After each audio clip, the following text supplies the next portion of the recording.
لیکن آپ سے عرض کر رہا تھا جو ان کو سپورٹ کر رہے ہیں وہ بھی تبلیغ کا کام. آپ نے کبھی نہیں دیکھا ہوگا کہ تبلیغی جماعت کسی ایسی مسجد میں جائے، شین و یا عین و ہا کی مسجد ہو، بارگاہ جس کو کہتے ہیں، شین و یا عین و ہا، آپ سمجھ گئے؟ ان کی مسجد میں کوئی تبلیغی جماعت جا سکتی ہے؟ بستر اٹھا کر کے پھینکے.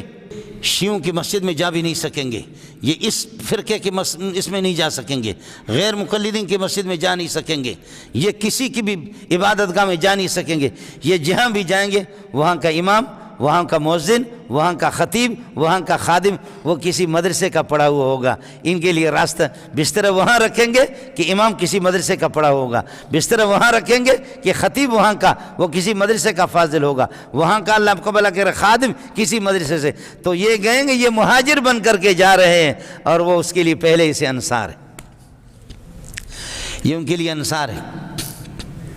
اس وجہ سے یہ سارے کے سارے تبلیغی ہیں، مدرسے والے بھی تبلیغی ہے، اسمبلی میں جو کام کر رہے ہیں اللہ ان کو جزائے خیر دے، وہ بھی اچھا کر رہے ہیں، وہ بھی اچھا کر رہے ہیں، اور خانقاہوں والے بھی. لیکن یہ کہتے ہیں نا کہ بس دین صرف میرے ہی لین پہ آئے گا، میرے لین پہ آئے گا، باقی نہیں. ربنا آتنا فی الدنیا حسنہ، اس کو پڑھ رہے ربنا آتنا فی الدنیا حسنہ، کہتے ہیں ربنا اتنا فی دنیا،